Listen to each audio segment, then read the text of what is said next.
우리 빌립보서 2장 12절로 16절 말씀입니다. 우리 본문 말씀 먼저 우리 합독하고 우리 강사 목사님 소개에 올리겠습니다.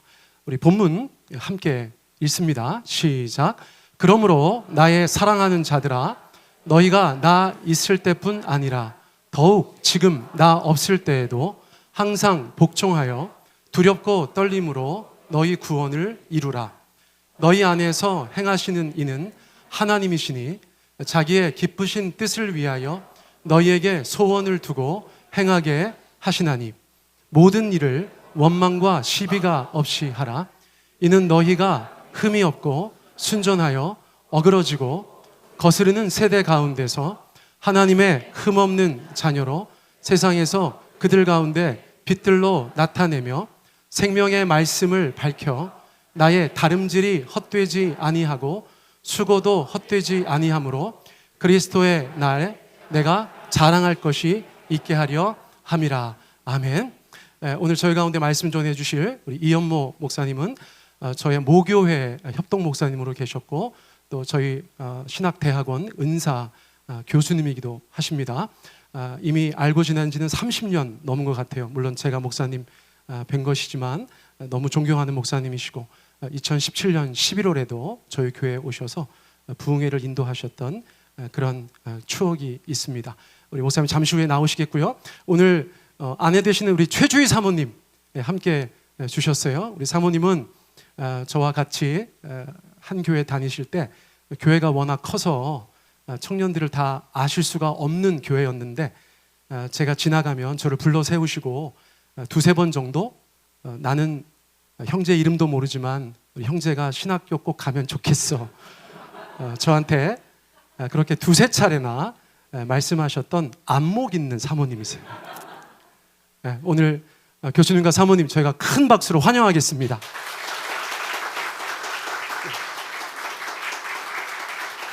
이 시간 우리 목사님 나오셔서 말씀 전해주실 때 여러분 큰 은혜 받으시기 바랍니다. 아마 오늘 여러분 오셔서 주보의 설교 제목을 보시고 잘 훈련되신 분들은 즉각 뭔가 좀 제목이 잘못됐다라고 느끼실 겁니다. 너희 구원을 이루라. 구원이란 건 노력하고 힘쓰고 애써서 이루어가는 게 아닌데 믿음으로 영접하는 순간에 이루어지는 것이 구원인데 서서히 이루어져가는 과정이 아닌데 라고 말씀하실 겁니다. 맞는 말입니다. 그런데 성경을 자세히 보시면은 이미 구원받았다라는 완료형으로 구원을 표현하는 부분도 있지만 오늘 본문의 말씀처럼 구원을 이루어가라라는 현재 진행형으로 말하고 있는 부분도 발견하게 될 겁니다. 이 둘 다가 사실이고 이 두 구원의 관계를 제대로 따라갈 때 비로소 올바른 신앙의 삶을 살게 됩니다. 오늘 제가 이 말씀을 드리는 이유는 이제 창립 10주년을 기념하고 있는 이 세종배단위 교회에 분들에게 특별한 메시지를 함께 나누기 원합니다. 오늘 메시지는 신앙의 연륜이 좀 있으신 분들 그리고 스스로 구원받았다라고 확신하는 분들에게 드리는 말씀입니다. 내가 구원받았고 하나님 안에서 나름대로의 신앙의 연륜을 가져왔다라는 분들 가운데 자세히 보시면은 여전히 아주 뜨겁고 다이나믹한 신앙의 삶을 영위하고 있는 분들도 계시지만 자신도 모르게 서서히 그 구원의 뜨거움과 다이나믹을 잃어가고 있는 분들도 계신 것이 사실입니다. 혹시 신앙의 연륜이 지나가면서 나름대로 그것을 서서히 잃어가고 있는 분들이 있다라면은 이제 제가 말씀드릴 세 가지 부류 중에 어느 한 부류에 속하는 분들일 겁니다.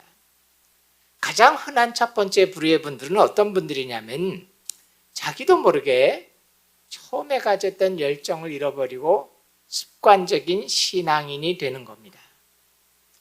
예수님을 처음 영접하고 내가 구원받았다라는 사실을 확신했을 때 한동안 아주 열심을 내고 뜨겁지만 서서히 그 열심이 내 속에서 사라져가기 시작합니다. 대부분의 많은 성도들이 처음 구원받았을 때 가지고 있었던 그 구원받기 전에 가지고 있었던 영적인 간절함을 서서히 잃어버리기 시작하고 하나님 안에서 하나님만을 위해서 바둥거리고 살기보다는 어느새 좀 느슨한 삶을 살아가게 됩니다. 물론 구원받았고 하나님을 알기 때문에 신앙을 떠나지는 않지만 자기도 모르게 신앙생활이 내 삶에 부담이 없는 정도의 삶만 살아가게 됩니다. 이런 영적 긴장감이 자기 속에서 사라져가는 이유는 아주 간단하고 분명합니다. 그게 뭐냐면 나 구원받았다. 나 구원받았다. 천국 가냐 지옥 가느냐가 중요한 문제지, 나 구원받았고 이제 천국 가는 것이 아주 분명한 상황에서 뭐 천국 들어가서 하나님의 코앞에 앉느냐 좀 저 뒤쪽에 앉느냐 그거 사실 나한테 그렇게 간절한 문제가 아니다라고 하자 서서히 자기 속에서 영적 긴장감을 잃어버리게 됩니다. 두 번째 부류에 해당하는 분들은 스스로 만족하는 분들이 계십니다. 자기가 의도하진 않았지만 어느새 신앙생활을 하다 보니까 성경의 말씀보다는 내 스스로 세운, 의식하지 않지만 내 스스로 세운 기준을 세우고 그것에 만족하는 겁니다. 나는 주일 예배를 빼먹는 적도 없고 목장 예배도 꼬박꼬박 참석하고 있고 11조도 하고 있고 교회에서 직분도 맡은 걸 잘 감당하고 있고 성경 공부반이나 우리 교회 훈련 과정이나 이런 것들 다 참석했다라고 하면서 스스로 신앙의 부족함을 느끼지 못하고 사는 분들이 계십니다. 세 번째 부류의 분들은 정반대로 내가 하나님 원하는 대로 살고 싶다라는 아주 뜨거운 열정을 가지고 진지하게 노력했는데 신앙생활이 서서히 지치고 좌절하는 분들이 계십니다. 하나님 말씀대로 살고 싶다라는 그래서 뜨겁고 열정적이길 원하는데 내가 그렇게 되지 못하는 모습을 보면서 실망하게 됩니다. 성경 말씀에 원수를 사랑하라 했는데 뭐 원수는커녕 남편도 밉고 아내도 밉고 애들도 밉고 내 속에 미움이 있습니다. 쉬지 말고 기도하라 그러는데 기도가 쉽지가 않습니다. 죄 짓지 말라 그러는데 매일 돌아다 보면은 내 속에서 죄를 발견하게 됩니다. 이 서서히 신앙이라는 게 기쁨이 아니라 버릴 수는 없는데 내가 지고 가야 되는 짐처럼 느껴지는 분들이 계십니다. 혹시 여러분들 내 자신이 이 세 부류 중에 어디엔가 속한다라고 생각한다면 오늘 본문 말씀인 빌립보서 2장 12절에 너희 구원을 이루라라는 말씀을 새롭게 받아들이셔야만 됩니다. 이미 구원받았다라는 과거 완료형의 구원은 구원 중에서 칭의의 부분만을 의미합니다. 하나님께서 십자가에서 우리 죄를 일방적으로 대속해 주시면서 우리를 의로운 자라고 인정해 주셨다라는 겁니다. 근데 꼭 기억하셔야 될 게 이제부터 뭐냐면은 온전한 구원은 칭의뿐만 아니라 성화와 영화의 과정을 거쳐가야만 됩니다. 일부 신학에서는 칭의를 받으면 성화는 저절로 이루어지는 것처럼 설명하는 그런 신학이 있는데 절대로 그렇지 않습니다. 성화는 나 자신의 의지적이고 의식적인 순종을 하지 않으면 저절로 이루어질 수 없는 겁니다.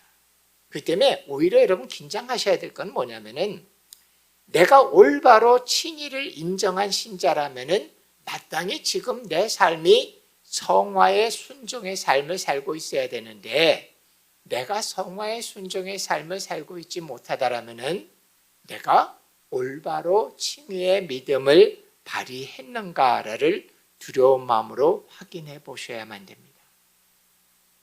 성화의 삶을 따라간다는 게 도대체 뭘까요?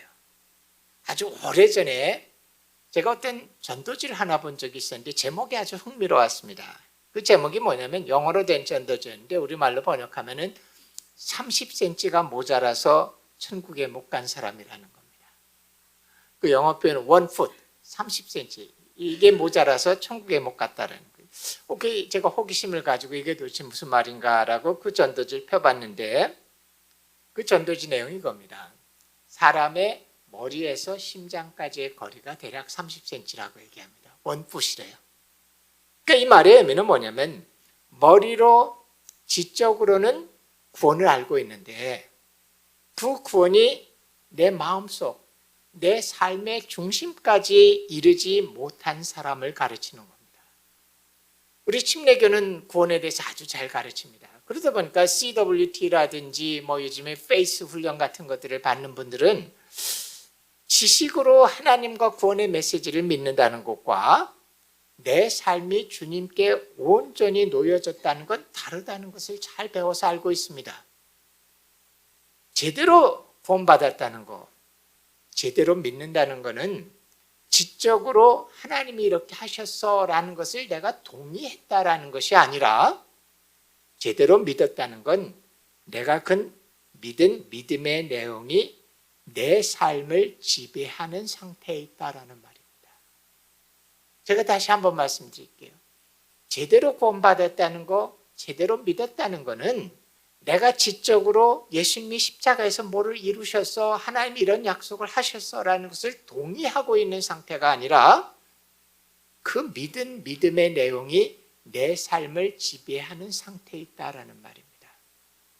때문에 내가 지금 제대로 구원받았는지 지적 동의에 그친 상태인지 좀 불안하고 불확실한 분이 있다라면 그걸 확인할 수 있는 아주 쉬운 방법이 있습니다. 그게 뭐냐면 내가 믿었다라는 그 믿음의 내용이 지금 내 삶을 지배하고 있는가를 확인해 보시면 됩니다. 재미있는 건 영어 단어를 봐도 안다라는 단어와 믿는다라는 단어에 조금 차이가 있어요. 안다라는 단어, know라든지 acknowledge라든지 recognize 이런 단어들은 그냥 그 단어만 있는데 믿는다라는 의미의 단어는 항상 그 뒤에 in이라는 in, 안에라는 전치사가 따라오게 됩니다. believe in, trust in, 심지어 헬라어로 봐도 pistes n 하면서 뒤에 전치사 in이라는 게 따라와요. 왜 안다라는 것은 뒤에 아무것도 없는데 믿는다라는 건 in이라는 전치사가 따라올까를 생각하다가 제 나름대로 해석은 뭐냐? 안다라는 것과 다르게 믿는다는 것은 그 알고 있는 지식의 내용 가운데에다가 나를 집어넣어서 위치시키는 것이 믿는다는 겁니다. 제가 이 말씀을 왜 드리냐면은 한국교회는 참 잘 가르칩니다. 저는 여러 나라를 다니면서 비교하는 일을 했었는데 한국교회는 참 잘 가르쳐요. 그러다 보니까 한국교회는 나 구원 받았어라고 스스로 믿고 있는 분들이 정말 많은데 문제는 구원받은 사람과 같은 삶을 사는 사람은 그만큼 많지 않다라는 겁니다. 올바로 복음을 믿었다면 그 복음이 나의 삶을 변화시키는 과정 가운데 들어가야지만 마땅합니다. 그 때문에 올바른 복음이라는 것은 과거에 내가 믿고 지나갔던 과거의 하나의 사건이 아니라 내 삶의 과정, 내가 살아가는 방법을 말하는 것이다라고 말하는 것이 옳을지도 모릅니다. 아주 큰 비즈니스를 하는 분이 계셨습니다. 근데 이분이 어떤 분의 인도를 받아서 교회를 오게 됐습니다. 아주 성실한 분이었기 때문에 교회에 오자 모든 예배를 성실하게 참석하고 성경 공부를 성실하게 다 참석하면서 아주 많은 것을 배워가기 시작했습니다. 목사님은 그분을 보면서 저분은 이제 준비가 다 됐다.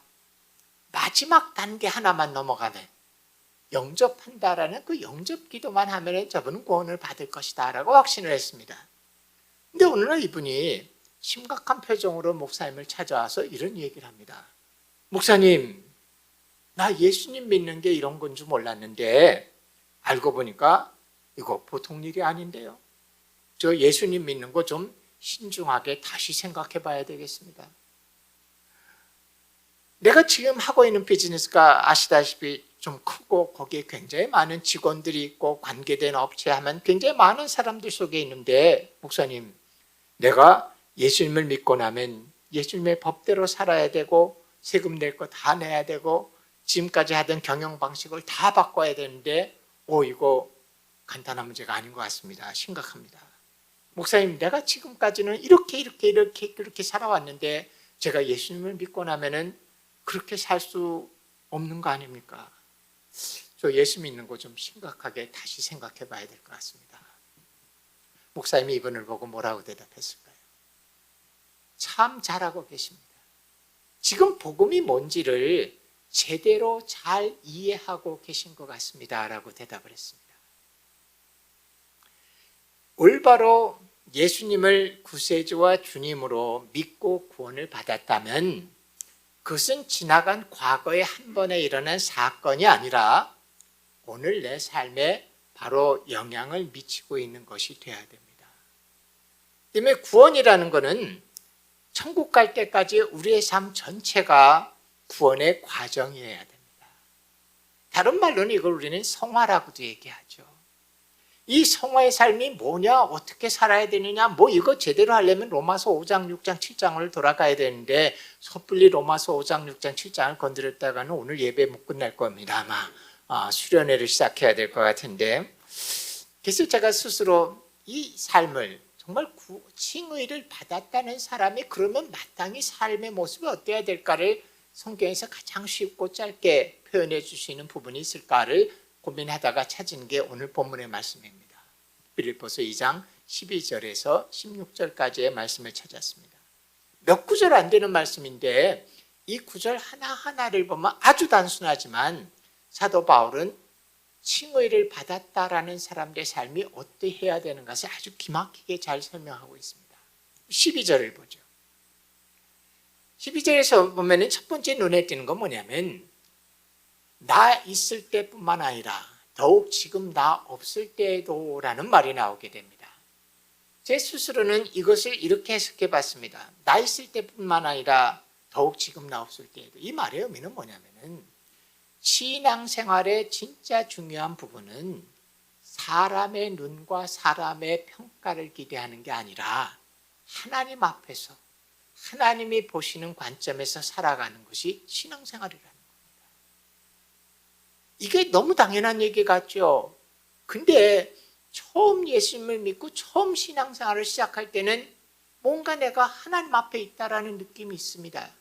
예배 드릴 때도 하나님 앞에 내가 있는 것 같고 깨어있고 그런 마음이 있는데 신앙생활이 1년, 2년, 10년, 20년 쌓여가기 시작하면 어느새 서서히 내가 하나님 앞에 지금 있다라는 느낌은 사라지기 시작하고 되려 사람들이 나를 보는가, 사람들이 나를 어떻게 평가하는가가 더 중요하게 됩니다. 심지어 주일날 예배에 오는 것도 내가 하나님 앞에 나왔다라는 것보다는 사람들에게 나 오늘 교회에 왔어, 이거를 보이는 의미가 더 커지기 시작합니다.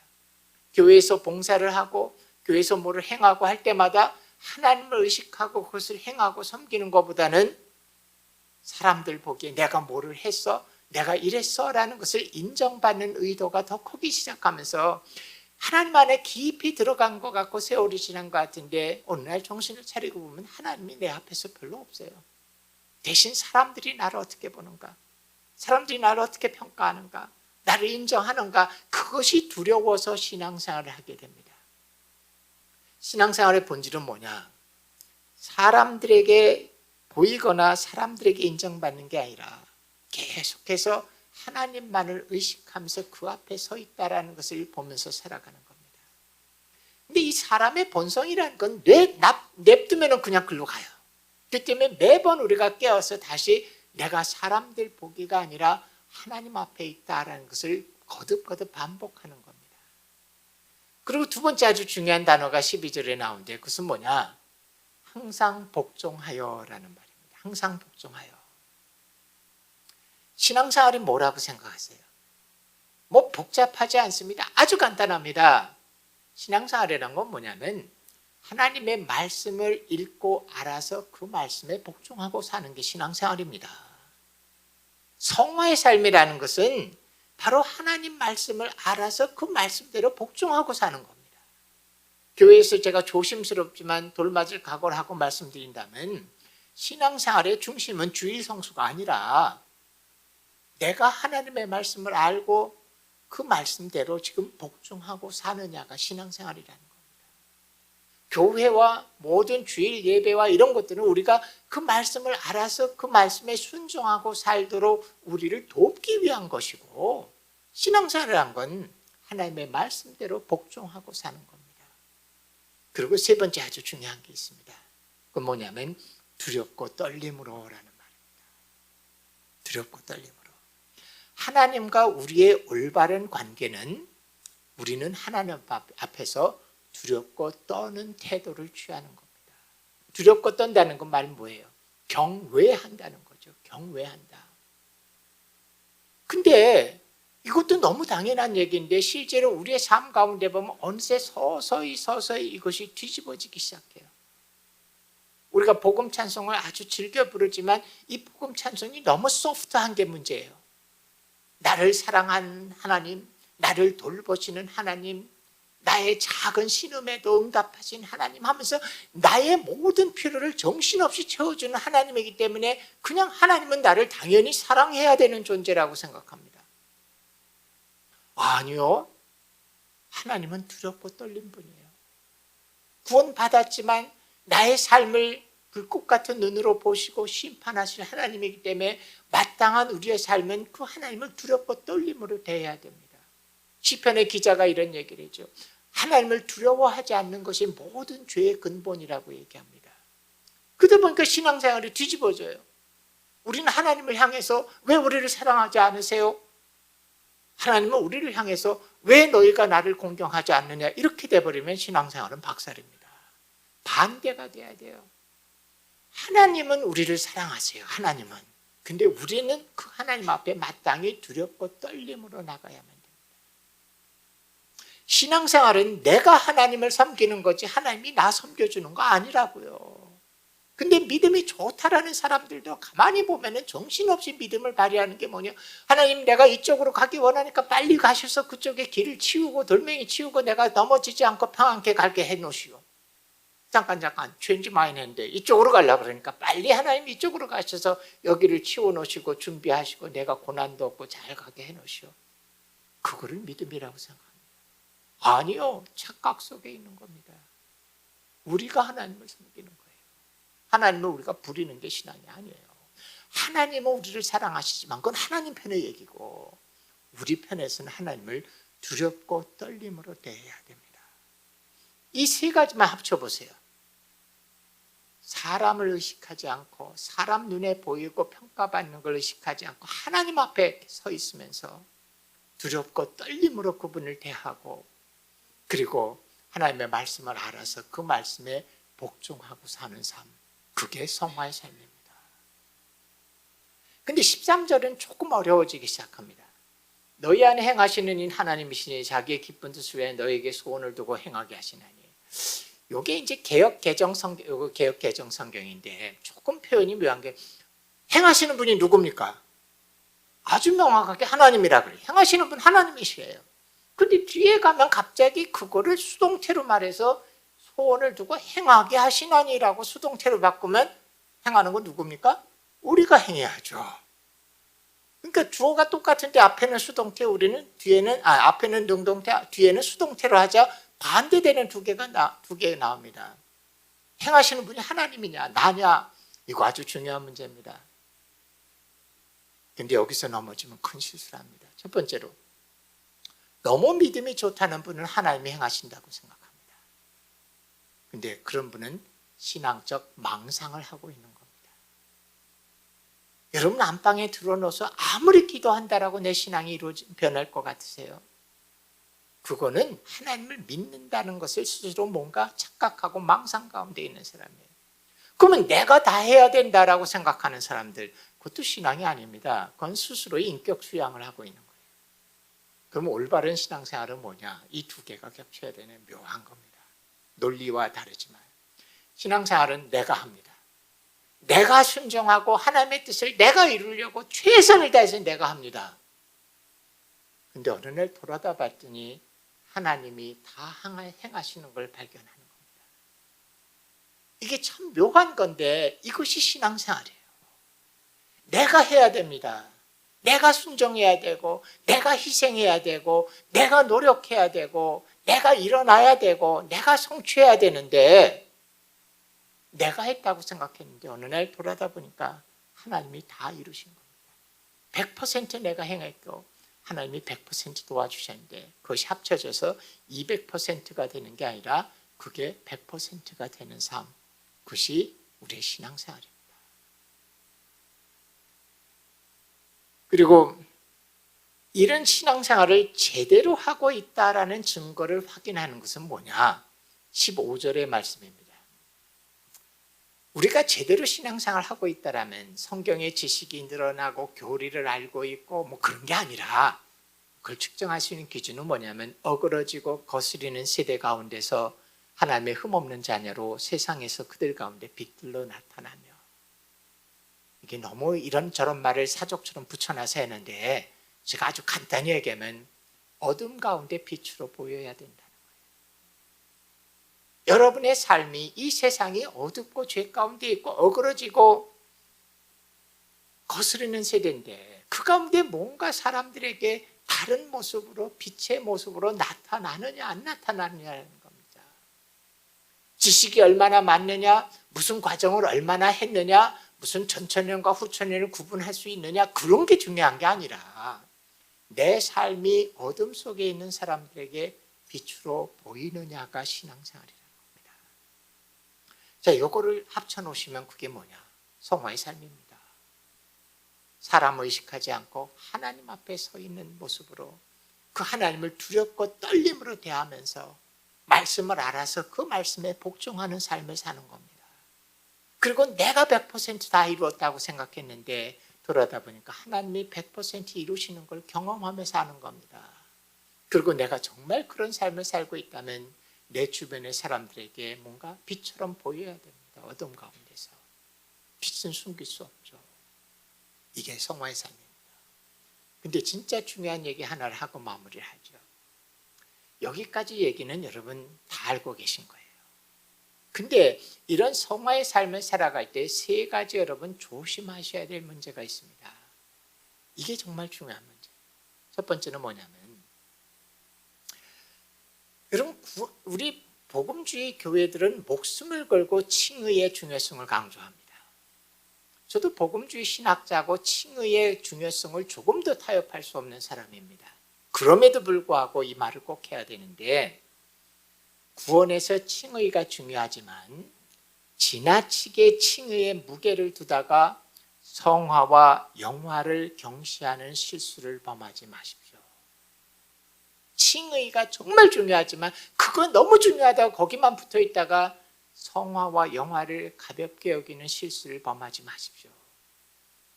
사실 빌리 그레함이 너무 훌륭한 분인데 이분 시대부터 우리가 신복음주의라고 얘기하지만 복음을 좀 줄이기 시작했어요. 50년대에 2차 세계대전이 끝나고 미국이 막 부흥하면서 젊은이들이 타락하기 시작하고 이러자 이거 안 되겠다, 어떻게 좀 흐름을 꺾어야 되겠다 해서 빌 브라이트라든지 빌리 그레함 같은 대단한 학자들이 이 젊은이들에게 복음을 간단히 다시 설명해 줄 수 있는 게 뭘까? 그래서 아주 줄여서 나오는 게 뭐냐면은 사형리라든지 혹은 Peace with God, 하나님과 화목하는 길이라든지 내비게이터 같은 데서는 브릿지가 나오죠. 근데 제가 돌아다 볼 때 그 공로 대단합니다. 특별히 선교적인 측면에서는 복음을 간단히 설명할 수 있던 게 세상을 변화시켰어요. 하지만 제가 아쉬운 게 뭐냐? 잘라도 너무 잘랐어요. 그러다 보니까 어쩌면 오늘날 우리는 복음의 어쩌면 중요한 부분을 잃어버리고 살면서도 복음의 뭔가를 잃어버렸다는 걸 모르고 사는 시대인지 모르겠습니다. 오늘날 복음, 구원 메시지 뭐만 있습니까? 사실 두 가지만 남았어요. 하나는 뭐냐? 그 두 가지가 뭐냐? 예수님이 십자가에서 우리 대신 돌아가심으로 말미암아 내가 값없이 죄 용서를 받았고 나는 이제 영생을 얻어서 천국 간다. 아마 여러분 속으로 그게 복음이지 뭐가 달라? 라고 생각하실 겁니다. 오늘날 복음은 딱 두 가지 남았어요. 죄 용서와 천국 간다예요. 근데 제가 이상한 말씀을 드릴게요. 잘 들으셔야 돼요. 잘못 중간에 빼먹고 들으시면 제가 이단이 됩니다. 죄 용서 절대로 중요합니다. 근데 별로 중요하지 않습니다. 죄 용서 절대로 중요해요. 예수님이 십자가에서 대속해 주심으로 말미암아 우리 죄를 대신 용서해 주셨다는 만약 이게 없다라면 우리는 신앙생활 시작할 수조차 없습니다. 십자가가 없다면. 근데 별로 중요하지 않아요. 왜냐하면은 복음의 진짜 중요한 구원이라는 건 나 천국 죄 용서 받았다 천국 간다가 아니라 저는 구원을 이렇게 정의하고 싶어요. 구원이 뭐냐? 타락 이전의 상태로 회복되어져서 타락되지 않은 삶을 살아내는 게 복음의 진짜 알갱이입니다. 내가 구원받아서 나는 천국, 죄사함 받아서 나는 천국 간다. 이거 솔직히 구원에서 나의 관점이에요. 내가 필요하기 때문에 내 관점에서 구원을 보는 문제입니다. 근데 올바른 성경의 관점을 제대로 본다면 구원이란 건 뭐냐? 타락 이전의 상태로 회복되어져서 타락되지 않은 상태 하나님과 관계의 삶을 살아내는 게 성경에서 말하는 구원의 진짜 의미인데 그러다 보니까 죄사함이란 건 뭐냐? 그 타락 이전의 관계로 돌아오기 위해서 거쳐야 되는 과정에 불과합니다. 물론 이게 없으면 돌아올 수 있는 길조차 막혀버리기 때문에 불가능한 일이지만 엄밀히 말한다면 죄사함이 복음의 다가 아니라 돌아올 때 반드시 거쳐야 되는 과정에 불과한 거예요. 천국 가는 거 중요합니다. 천국 무시하지 마세요. 천국이 없다면 하나님 의롭지 않아요. 이 세상에 악한 자들이 잘 되고 나쁜 놈들이 더 성공하고 근데도 우리가 하나님을 의롭다고 믿는 이유는 뭐냐? 천국이 있으니까. 하나님이 거기서 공정하게 최종적인 의를 이루실 테니까. 근데 천국 별로 중요하지 않아요. 왜? 천국이라는 건 대단한 것 같지만 하나님과 올바른 관계가 회복된 자들에겐 그냥 다 주어지는 자연스러운 거에 불과합니다. 진짜 중요한 건 뭐냐면 구원은 죄사함을 받아서 타락 이전의 상태로 회복되어져서 하나님과 올바른 관계의 삶을 살아내는 것이 복음의 진짜 알갱이입니다. 근데 이 알갱이는 빼버리고 돌아오기 위한 입구, 나가기 위한 출구, 꽁지와 앞꽁지 뒷꽁지만 딱 붙여놓으니까 몸뚱이가 없는 괴물이 돼버리게 되고 복음은 싸구려라는 의식을 주게 됩니다. 복음에서 죄사함과 천국 가는 거 중요하지만 이제 만약에 여러분 누가 이런 질문을 한다면 이렇게 대답하세요. 구원이 뭐냐 했을 때 죄사함을 먼저 얘기하지 마시고 구원이라는 건 하나님과의 관계가 회복된 상태라는 것을 먼저 말씀하셔야 됩니다. 그것이 올바른 복음의 이해입니다. 두 번째로 중요한 문제는 뭐냐면 성화는 아주 긴 과정입니다. 하루아침에 되지 않아요. 근데 여러분들 어느 날 예수님 믿어서 예수님이 나를 십자가에서 용서해 주시고 의롭다고 인정해 주셨어 라고 믿었다 그래서 의로워지지 않았습니다. 여러분 삶이 하나도 변하지 않았어요. 근데 문제는 뭐냐면 하나님의 말씀이 중요하다고 생각해서 끊임없이 반복하다가 보니까 자기도 모르게 의식분리가 생기기 시작해요. 맨날 그걸 입에 달고 사니까. 그래서 실제로 자기가 그렇지 않은데도 그런 것이 마땅한 것처럼 얘기를 하면서 살기 시작합니다. 그래서 어떤 일이 벌어지게 됩니까? 아이고, 예수 믿는 사람은 원수를 사랑해야죠. 아니, 예수 믿는 사람은 화를 내면 안 되죠. 예수 믿는 사람은 기도를 멈추면 안 되죠. 말은 뭐 엄청 잘하는데 실제로는 전혀 그렇게 살지 않아요. 세상에 똑똑한 사람들, 넌크리스천들이 다 바보 아니죠. 아주 똑똑합니다. 그들이 오늘날 그리스도인들을 보면 뭐라고 얘기합니까? 위선자들. 너나 잘하세요라는 말을 하는 거죠. 아니 불교를 보면은 불교가 우리가 보기에는 알갱이가 없는 그런 것에 종교에 불과하다고 하는데 어찌 한국에서 종교 신뢰도에서 불교가 기독교의 2배가 됩니까? 그 이유는 뻔해요. 불교는 말이라도 안 하죠. 그냥. 기독교인들은 말은 너무 잘해요. 이렇게 살아야지. 네가 이럴 수가 있느냐. 예수 믿으면 당해. 근데 자기는 그렇게 안 살거든요. 위선자들이. 의식분리하지 마십시오. 여러분 예수 믿었다고 해서 의로워진 거 아니에요. 하나님 편에서 의롭게 인정해 줬을 뿐이죠. 정직하게 우리는 겸손하게 이렇게 얘기해야 돼요. 하나님께서 이렇게 살라고 하셨고 나도 그렇게 살기를 노력하고 있지만 아직 도달하지 못했습니다. 이 겸손을 잃어버리면 어느새 그리스도인들은 위선자가 됩니다. 세 번째로 자기 정죄하는 분들 계시죠. 자기 정죄하는 분들. 난 안 돼. 나 하나님이 원하는 대로 살고 싶은데 난 안 되는 것 같아 라고 하는 분들 계십니다. 사실 그거 제 얘기예요. 저는 대학교 2학년 때 20살이 될 때 예수님을 믿었습니다. 그 어릴 때부터 주일학교 때부터 잘하지 않았기 때문에 아름답고 좋은 시절을 많이 잊어버려서 아쉽긴 한데 철이 들고 나이가 들고 뭔가 판단하고선 저는 복음이 진리라고 믿고 20살에 예수님을 믿었기 때문에 저는 예수님 믿고 나서 정말 말씀대로 살고 싶었습니다. 주님을 원하시는 대로 순종하고 깨끗하고 죄가 없이 살고 싶었어요. 저는 매일 하루를 살고 잠자기 전에 하루를 돌아보면서 잠깐 기도하고 했는데 그때마다 제가 힘든 거 뭐냐, 매일 제 속에서 죄를 발견합니다. 하나님, 나는 순종하고 싶어 살았는데 어떻게 끊임없이 더 열심히 하면은 더 그냥 죄가 더 커지는 것 같아요. 좀 징그러운 얘기인데 지금은 그렇게 안 하지만 옛날에 사람을 수술할 때 창자를 다 꺼내서 수술한 다음에 창자를 사람 속에 집어넣을 때 이게 잘 안 들어간답니다. 엄청 많아서. 이쪽을 꽉꽉 누르면 여기서 탁 튀어나오고 여기를 꽉 누르면 이쪽이 탁 튀어나오고 꼭 그런 느낌이었어요. 예수 믿고 나서 하나님의 법을 아는데 나는 변하지 않아요. 그래서 내가 하나님 보시에 원하는 삶을 살아야지라고 노력하면 할수록 또 다른 죄를 발견합니다. 제 속에서 어느 날 비교하는 마음이 생겨요. 저 형제는 이래서 그렇고 저 형제는 저게 나쁘고 저건, 그럼 제가 스스로 정죄를 합니다. 야, 예수 믿는 사람 이러면 안 되지. 꽉꽉 눌러요. 그럼 이쪽에서 뭐가 또 탁 튀어나와요. 욕심이 생겨요. 예수 믿는 사람이 욕심을 가지면 안 되지. 또 꽉꽉 눌러요. 또 이쪽에서 뭐가 또 탁 튀어나와요. 끊임없이 죄와 싸웠는데 아무리 싸워도 제 속에서 죄가 줄어들거나 없어지는 게 아니라 끊임없이 더 많은 죄를 발견하게 됩니다. 저는 위선자가 됐어요. 정말 제가. 대학원 1학년쯤 됐을 때, 전 그때 신학한 사람 아니었습니다. 일반 대학 다니고 있었는데, 대학원 1학년 때쯤 제가 어떤 사람이든 그 1980년에 세계 복음화 대상회라는 걸 했고, 저는 그 당시 대학생분과 대표가 됐습니다. 그 모임에 거의 2만 명 가까운 대학생들이 참여하는 큰 모임의 대표였어요. 사람들은 저를 볼 때마다 대단히 훌륭한 형제라고 평가를 했습니다. 저 형제 예수 믿은 지 3년뿐이 안 됐다는데 저렇게 성숙하게 모임을 인도하고 참 대단하다.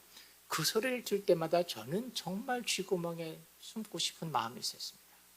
왜?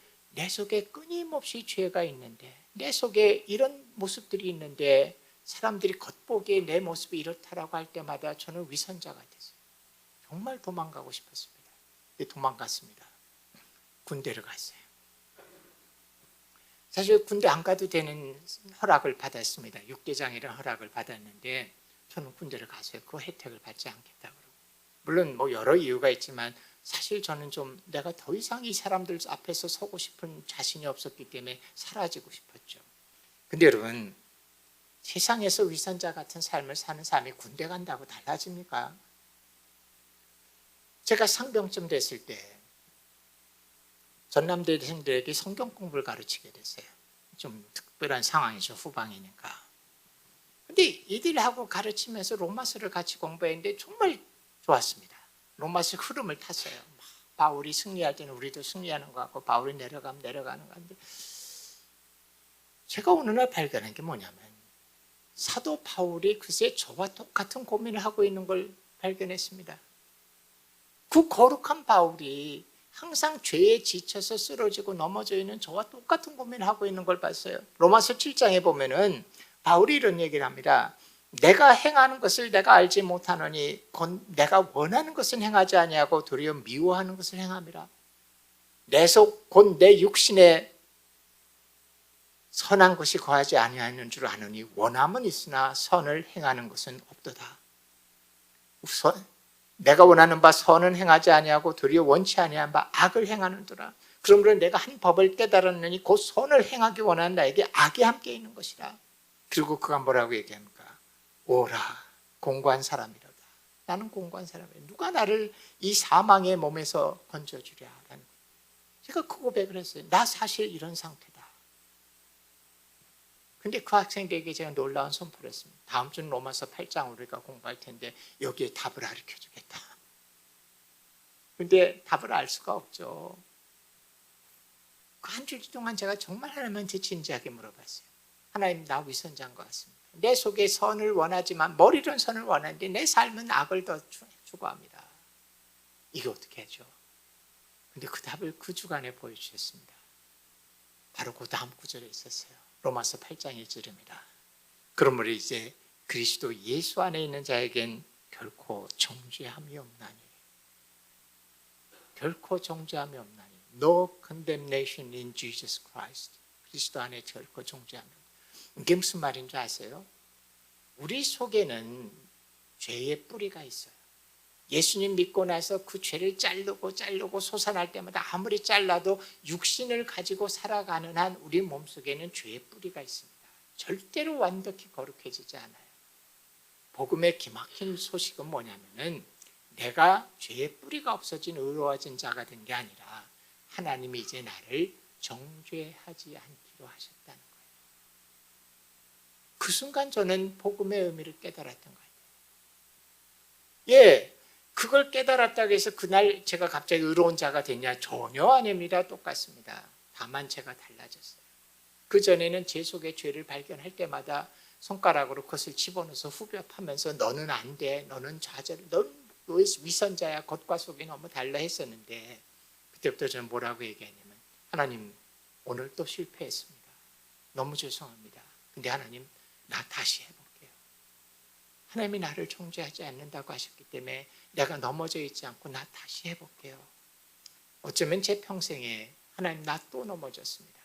하지만 다시 해볼게요를 수천 번, 수백 번 얘기했는지도 모릅니다. 근데 그게 신앙생활입니다.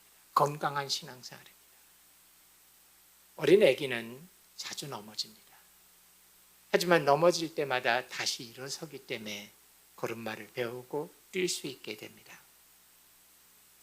지금 구원의 확신을 가졌다라는 분들은 구원의 과정 가운데 있습니다. 우리의 신앙생활은 성화의 과정입니다. 근데 성화의 과정은 완성을 지향하지만 완성되지 않습니다. 그렇지만 신앙생활은 조금씩 계속 쉬지 않고 전진하는 것이 신앙생활입니다. 10년 전보다 5년 전이, 5년 전보다 3년 전이, 3년 전보다 작년이, 작년보다 올해가 조금이라도 더 앞으로 나가는 것이 신앙생활입니다. 구원의 확신이 있다고 생각하지만 자기가 멈춰 계십니까? 아니요. 우리 갈 길이 아주 멉니다. 절대로 멈출 수 없습니다. 나의 삶의 말과 행동이 다르십니까? 자신도 모르게 예, 겸손히 자기의 부족을 항상 인정하고 스스로 만족하지 않고 계속 다시 시작하십시오. 성실하고 겸손하게, 정직하게. 지쳐있고 좌절해 계십니까? 노력을 멈추지 마십시오. 하나님은 여러분의 실패를 정죄하지 않겠다라고 약속하셨습니다. 계속 조금씩 쉬지 말고 전진하십시오. 여러분의 교회가 10년이 된 것을 축복합니다. 하지만 멈추지 마시고 여러분 한 사람 한 사람들이 계속해서 쉬지 않고 멈추지 않고 구원을 이루어 가시기를 바랍니다. 기도하겠습니다. 아버지 하나님, 사도 바울의 말씀을 우리 함께 나눴습니다. 우리가 정말 사람을 의식하지 않고 하나님만 의식하게 해주시고 하나님을 두렵고 떨림으로 경외하는 삶을 멈추지 말게 해주시고 하나님의 말씀을 순종하고 복종하는 자 되게 해주옵소서. 내가 최선을 다하지만 하나님이 이 모든 일을 이루시는 것을 경험하며 살게 하시고 어둠 가운데 빛으로 보일 수 있도록 도와주시옵소서. 저희들이 계속해서 조금씩 쉬지 않고 전진하게 도와주옵소서. 예수님의 이름으로 기도드렸습니다.